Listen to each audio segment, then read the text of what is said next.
Hey, what's up, guys? It is me, Spencer, Bespectacled Bates, the Busy Beaver. Thanks so much for tuning in. We're going to be looking at Dark Souls tonight. Now, I have never so much as touched a game of Dark Souls, except one time when, after watching a friend play the third one, I bought it, played for 20 minutes, got my ass handed to me 5 times by the first enemy, and then returned it to Steam promptly. But I'm willing to give it another shot. We will be doing Dark Souls Remastered on the PS4 and asking the question, can a Dark Souls virgin come to love the series in a single night? Now, to aid me in my quest, I have 3 key items. A candle for some mood lighting. One of my favorite 2020 vintage energy beverages.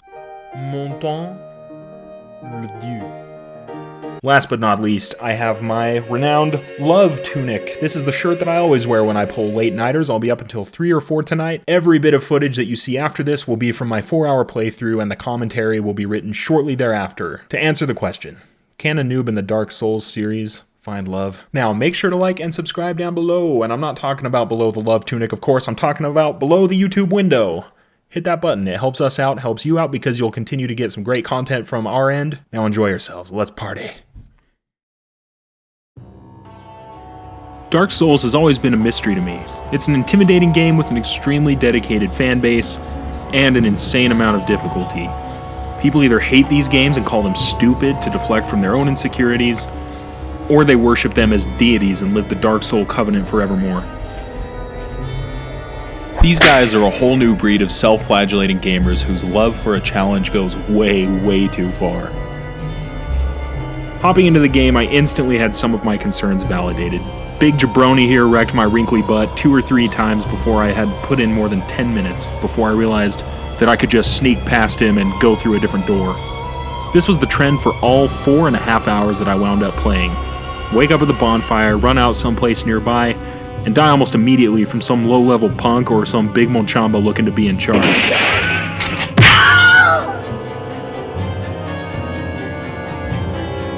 But something miraculous happened. Almost immediately, even despite the combat difficulty and the multi-layered and daunting menu system, I think I saw what the die-hard Souls fans see in the series. For me to adequately describe what I mean, I've got to turn back to the old school. All the way to the writings of Irish philosopher Edmund Burke. In his study on aesthetics, Burke describes the Romantic era idea called the Sublime. The gist of this is that you go out in nature, see some scary avalanches and clouds and whatnot, and the awe mingled with terror suspends your emotions and allows you to see beyond into the consummate beauty of nature. It's the feeling you get right on the brink of the roller coaster, or on the edge of the cliff, or if you're like me when you encounter a rattlesnake on a hike and see it sitting there coiled, and think, damn, that's a pretty snake. The danger and the terror make it strangely beautiful in its way. This is Dark Souls to a T. The gorgeous gothic medieval aesthetic is sometimes broken by huge vistas of Attack on Titan style walls, giant scary birds, big old trees, ghosts running all around, and let's not forget the brutal cutthroat combat that leaves finger indentations in the side of your little game paddle. Something about the constant danger and anxiety you face, and the constant beauty of the world around you generates this mixed feeling of the sublime. Honestly, it's unlike any other game I've ever played. I've never enjoyed dying like a punk over and over and over again like I did in my first night with Dark Souls. Something tells me that we wouldn't have so much writing from our buddy Burke if Dark Souls had been out in his day either. And speaking of aesthetics, from the very beginning, Dark Souls presents you with a puzzling and mysterious body of lore. The mythology you're shown at the beginning revolves around fire, light, and darkness. Kind of like Bionicle, but better. And the lighting scheme of the world and the constant embers floating through the air of Lordran reminds you of this legendary backdrop all throughout the game. I didn't understand the myth in the beginning at all, except the part where the dragons all died to the Lord dudes. But I saw myself thinking back to it and trying to figure it out constantly because of the wild world I was moving through. I still don't know much about the lore, but I want to piece together all I can from items and other sources. But lore and art don't make a game by themselves, and neither does combat, necessarily. While the combat of Dark Souls is incredibly difficult and distinctive, and very unique to the game, I think we can appreciate the complexity and genius of Dark Souls best if we look at what I like to call the flow of the game. That's a little trademark of mine, so you know touchy. In Dark Souls, you begin each life sitting at a bonfire. These bonfires are spread throughout the game world, and I mean spread. The amount of desperation I felt looking for the next one while clinging to life would have made Leonardo DiCaprio proud. The bonfires completely heal all of your health, restore your Estus flasks, which you can use on your adventure to restore a disappointingly small amount of health, and allow you to level up and do all this other stuff that I still have no idea what it is.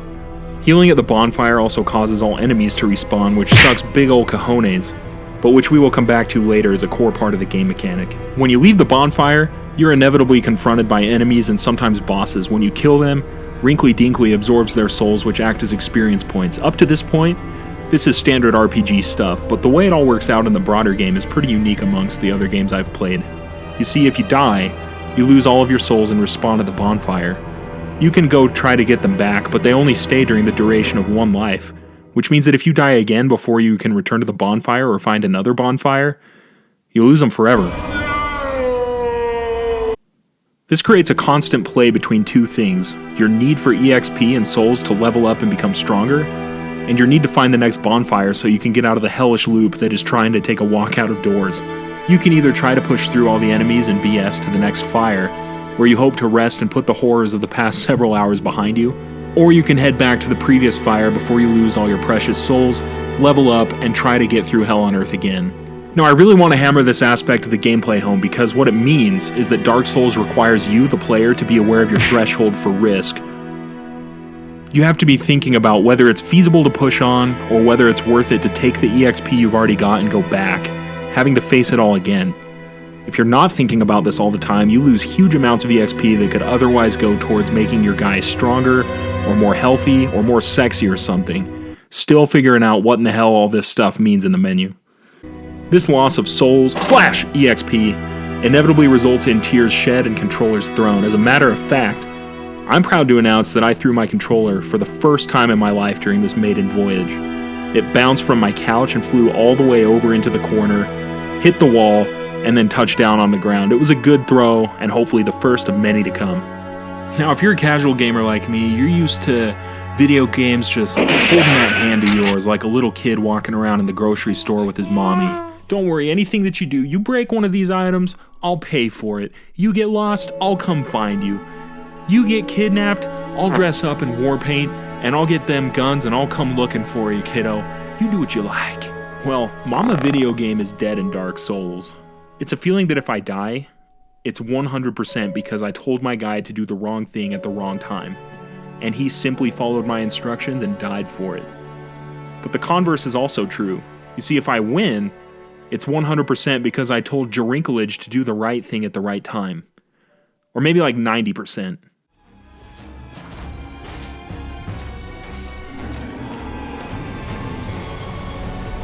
I can tell you right now, when the gold letters spelling victorious show up on the screen, it's almost concerning how satisfying and arousing that is. Maybe even a little sinful. I should not be getting that much joy from a game, but I just do. Because you don't just win, you are victorious. Because you put in the work to learn the systems and use them properly. And that's all there is to it. The game doesn't auto-aim or nerf enemies or anything like that. It's all you, and that's something I've been missing in a lot of modern games, including even the almighty Red Dead Redemption 2. All these systems come together to create an incredibly rich experience that focuses on choice, skill, and grit. You can't fool around when you play Dark Souls. It forces you to change how you play fundamentally. Combine this with the aesthetics of darkness, despair, and beauty, and you've got a truly sublime game that transforms anxiety and frustration into exhilaration and, dare I say, the heat of ecstasy. Dark Souls comes together in a big, frustrating, coherent package in a way that I've never encountered before. And I think that in my 4-hour-long night alone with Rob Zombie, I have found a new video game love.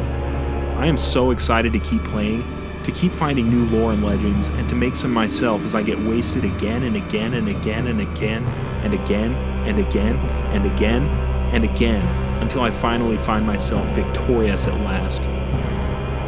I'll definitely be playing my guts out throughout the next week so that I can get ready to enter the Animal Crossing series as a virgin upon the release of New Horizons next Friday. Make sure to be back here so you can see if Animal Crossing virgins can find love there like I did with Dark Souls. thank you so much for watching. Again, make sure to like and subscribe down below, and we'll be doing one of these as often as I possibly can. I love to do this, and I hope that you enjoy the videos. Comment down below if there's anything you would like to see me do. I'd be happy to oblige you. See you next time.